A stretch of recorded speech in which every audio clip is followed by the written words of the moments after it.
Your bowspring's rigged wrong, and the weather on that horizon isn't 3 hours out.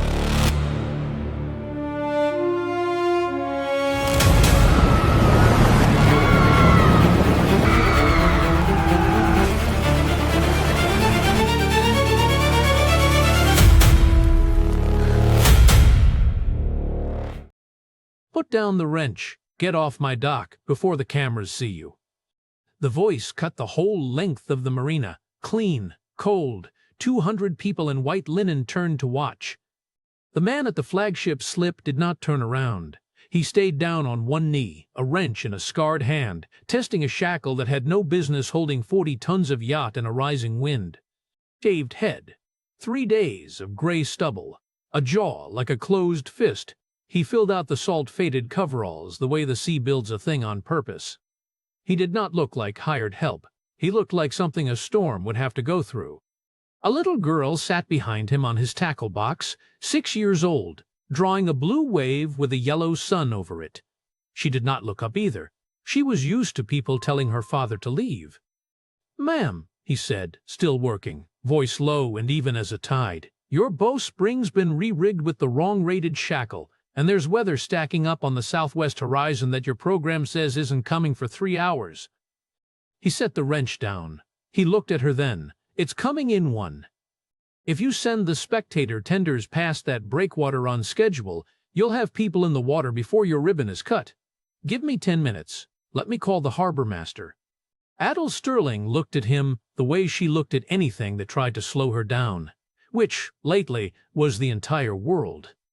Blonde hair pinned back so tight it looked like a verdict, a face you could not stop looking at, and a mouth that had forgotten how to be kind. Beautiful, the way cold water is beautiful, the kind that stops your heart. CEO of Sterling Marine. The hardest thing on a waterfront made of money. "You service the engines," she said. "You wax the hulls. You are not a meteorologist. You are not my harbor master. And you do not speak to me. This regatta honors my father. I will not have it narrated by a man in oil-stained coveralls with a child underfoot on a working pier." She turned to her events lead. "He's finished. Pull his contract, and get the little one off the dock before someone trips over her." The man did not argue. He rose, slow, all 6'2" of him unfolding, wiped his hands on a rag, folded it once, and reached down for his daughter's hand. He had been told to leave 100 rooms by people who would need him later, and never once guess it. Here is what no one on that pier knew, not Adele, not the guard already moving toward him. The nobody she had just dismissed had swum into sinking hulls 41 times, through black water, to pull out people the sea had already decided to keep. And in 90 minutes one of the bodies in that water would be a 6-year-old, the size of his own. To understand how a decorated rescue swimmer ends up greasing cleats for hourly pay, you have to go back 20 years, to a night, a storm, and a name they had both been carrying without knowing it the whole time. His name was Silas Ward.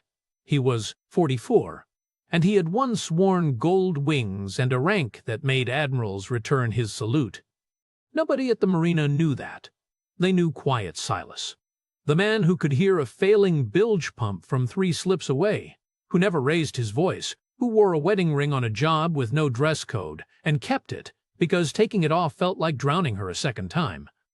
They knew the scars, a long one up his calf, a knot of them across one shoulder, and they knew, without being told, not to ask. He had been a Navy rescue swimmer, and then, when they saw what he was, an officer, Lieutenant Commander Ward, the man they put in charge of teaching other men how to jump out of a helicopter into a sea that wanted them dead. So others may live. He had lived it 41 times. He could hold his breath past the point most men panicked. He could break a drowning stranger's death grip without breaking either of their necks. He could look at a wave train and read it like a sentence. And then there was the mission he did not come home from the same, the one that put the first 3 names on the inside of his arm. 2 years after he hung up the wings for good, his wife Hannah got sick. He watched the strongest person he had ever known grow small over 14 months. until their daughter Junie learned to fall asleep only with his hand flat on her back, because the world had already proven it could take a mother while you were looking the other way. Hannah made him promise 2 things at the end: stop jumping into water that's trying to keep you, and stay with Junie. So Silas Ward folded the uniform into a cedar box, and he took the smallest, saltiest, quietest job he could find, turning wrenches at a marina 20 minutes from Junie's school, because it meant he was home for breakfast every single morning. He was not hiding out of shame. He was hiding because a man who could do what he had done had learned exactly what the sea charges, and he had decided the safest gift he could give the world was to stay small, grease-stained, and close to the one small person who still needed his hand on her back. Now cross the dock to the woman who had just fired him. Adele Sterling had a rule she never said out loud: trust nothing that floats, because the sea is patient and it lies. 20 years ago she had been 14. It had been her birthday, and she had begged her father to take the Halcyon out for a sunset sail, even though the forecast had turned that afternoon. August Sterling, big, laughing, beloved, the man who built Sterling Marine out of one boatyard and a handshake. He could never say no to her, so they went. The squall came out of the southwest with no manners at all. The Halcyon went over in 90 seconds. She remembered cold and dark, and her father's hands shoving her up toward the light. And then a stranger's arm across her chest, a voice in her ear: "I've got you, don't fight me." And then the deck of a rescue boat.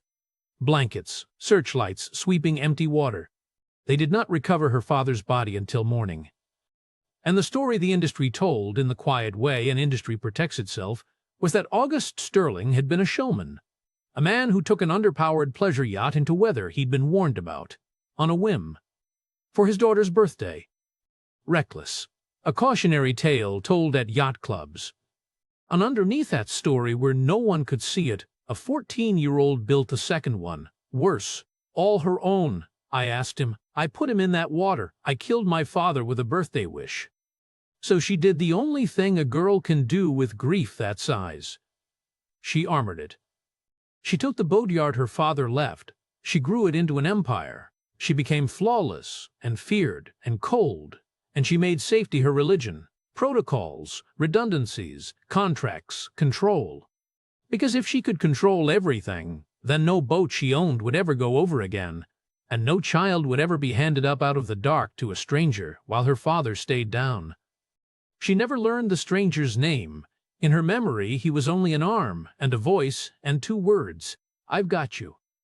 And when a scarred mechanic put his hand on her flagship today and told her the weather was coming early, every alarm she owned went off at once. Because for 20 years, the sea had been the only thing that ever told her the truth. And this stranger had just spoken in its voice. They did not walk him off the pier right away, because canceling a contract needs a signature, and because a 6-year-old had a question. Junie had drifted 2 steps toward the big white yacht, staring up at it, then back at her father, where he'd rolled his sleeve to the elbow. His collar had fallen open too. "Your names are showing, Daddy," she said. Silas tugged the collar closed out of habit, but not before a young dock steward caught a glimpse and went very still. Over Silas's heart was a tattoo, a swimmer's fin crossed with a lifeline, 1 word beneath it: Guardian, and under that, inked in a neat column, 4 names. 3 had a small anchor beside them. The 4th did not. "Say them again," Junie said, the way she asked for a bedtime story. "Not here, Junebug. You said you keep them, so they're never by themselves." He crouched to her level, because he could never refuse that particular sentence. He ran a thumb once down the column of names. "That's right," he said quietly. "Swimmers have a rule, baby. You get everybody up you can, and the ones the water keeps, you carry their names, so that even down there, nobody goes under alone," Junie finished, solemn, 6 years old and certain of it.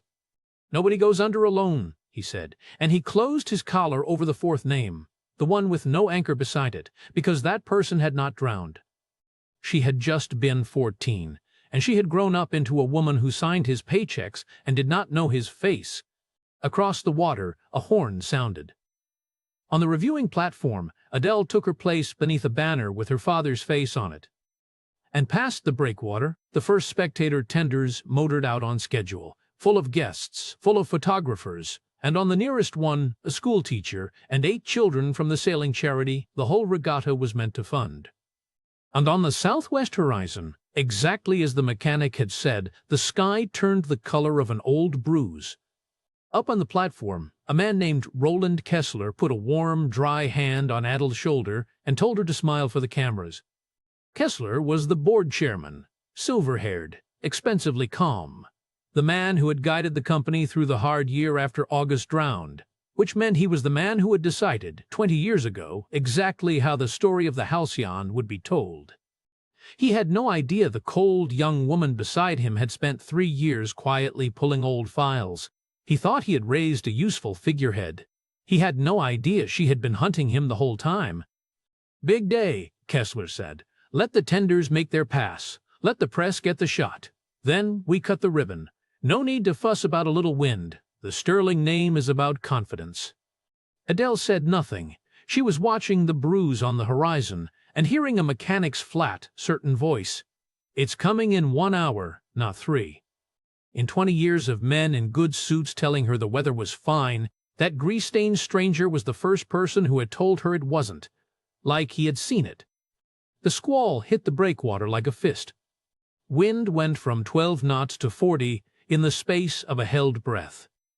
The sea stood up, and the nearest tender, the one with 8 children aboard, took a rogue beam sea, broached and rolled, spilling every soul into gray water a quarter-mile out, too far for the dock, too close for the Coast Guard cutter still 10 minutes up the coast. And across the water, thin and terrible, came the sound Adele Sterling had heard exactly once before in her life, 20 years ago, in her own throat, children screaming. The pier came apart in panic. Guests ran the wrong way, inland, away. The event's crew froze. Roland Kessler's first instinct, God help him, was to shout for someone to turn the cameras toward the ribbon and away from the water. And Adele Sterling stood at the rail with her hands white on the steel. 14 years old again, inside, watching the sea take people she could not reach. Because there is nothing a woman on a platform can do about a boat that's already over. Except one man was already moving toward it. Silas Ward had shoved Junie into the arms of the dock steward. "Do not move, do not follow. Daddy is coming back. That is a promise." The instant the tender broached, because his body knew that sound before his mind did. And now he was tearing off the coveralls as he ran the length of the pier. Scars catching the stormlight, boots kicked off mid-stride, and without slowing, without one heartbeat of hesitation, he went off the end of the dock in a flat racing dive into water cold enough to stop an ordinary heart. He did not swim like a man. He swam like something that belonged out there. Head down, long, driving through a chop that shoved everyone else back toward shore. He did not aim for the nearest head. He aimed for the pattern, the way the current was already fanning the smallest bodies apart. He had done this exact swim 41 times. His arms remembered the arithmetic, even as the cold tried to talk him out of it. He reached the teacher first, treading, wild-eyed. "Hold this," he said, jamming a cushion at her chest. "Kick for the orange buoy. Do not stop." And then he was gone, under, into the gray. Up on the platform, Adele Sterling stopped breathing. Because the marina mechanic she had fired 90 minutes ago had just disappeared into the exact water that had taken her father. Head first, on purpose. And the crowd around her had gone from screaming to that specific, drowning silence of people watching someone do the impossible. He came up with the first child under his arm. A boy, maybe 8, limp. He rolled onto his own back, cupped the small face clear of the chop, and finned toward the buoy with a kick that never seemed to hurry and never seemed to stop. He handed the boy up to a launch crew that had finally found its nerve. Then he went back. He came up with 2 more, one under each arm, a technique that has a name. In schools he used to run. He went back. He came up with a fourth, coughing her back to breath with his own mouth as he swam. He went back. Surface and dive. Surface and dive. Until Adele found herself gripping the rail and saying it out loud to no one. Come on, come up, come up, come up. The same 3 words, she realized distantly, that she had screamed at black water when she was 14. The 7th time he went down, he stayed down so long that even the launch crew went silent. Somewhere under the overturned hull, a child had gotten trapped in the swamped cabin. The last one. The one the sea had picked. He came up inside the air pocket beneath the hull. He took the child. He found the way out he had already mapped going in, and he brought her up into the light on the far side. And she was breathing. 8 children had gone into the water. 8 children came out. When the launch finally hauled Silas Ward over the gunwale, he lay in the bilge, heaving salt out of his lungs. And a small voice carried across the water from the pier. Fierce and absolute. That's my daddy. Nobody goes under alone. That's the rule. Nobody was laughing at the marina mechanic now. They brought him back to the dock on the launch, and Adele Sterling came down off her platform the way you come down off a cliff, pushing through medics and guests until she reached the wet, shaking man sitting on the boards with a blanket he had not asked for around his shoulders. She crouched. She did not know why her hands were shaking harder now than they had during the storm. You swam into the hull, she said. Nobody swims into a swamped hull. I have spent my entire life around the water, and I have never seen a living person choose to go under an overturned boat. Who taught you to? And then the blanket slipped from his shoulder, and his collar hung open, and she saw the tattoo over his heart. A fin crossed with a lifeline, the word Guardian, and beneath it 4 names in a neat column, 3 with anchors, and 1 without. She knew the 4th name had no anchor because she read it last. The 3rd name up the column was her father's, August Sterling. Adele's whole world tilted on its axis and slid into deep water. That's my father's name, she whispered. Why is my father's name? And then the older thing surfaced, the thing under 20 years of armor, and her voice came out as a child's. I've got you. You said, a voice said, I've got you. Don't fight me. That was you, on the Halcyon. You're the swimmer. You're the one who pulled you out, Silas said gently, salt water and something else running down his scarred face. You were 14. You had a charm bracelet with a little sailboat on it. You wouldn't let go of it the whole way to the boat. I've thought about that bracelet for 20 years. He looked down at the name inked over his own heart. And I've carried your father's name for 20 years too, because I got you to the surface, and then I went back down for him. His voice broke, and I reached him 30 seconds too late. Roland Kessler arrived with a publicist and a face arranged into concern, and he made the single greatest mistake of his career. This man is an uninsured contractor who entered the water against every liability protocol we have, he announced, loud, for the cameras that were absolutely still rolling. Mrs. Sterling, step back. We don't know anything about him. Let the professionals. He just brought 8 children out of the sea that killed my father, Roland, Adele said, without standing, without looking away from Silas. Be quiet. And Silas Ward, shaking, wrung out, reached into a waterproof pouch on his belt, the one a rescue swimmer never takes off, not even to fix a cleat, and he drew out a small, heavy, salt-blackened coin. Guardian on one face, a date, 20 years old, on the other. There's something you have to hear, he said, and you have to hear it in front of these cameras, because it should have been said out loud 20 years ago, and a man in a good suit made sure it wasn't. He held her eyes. Your father did not drown because he was reckless.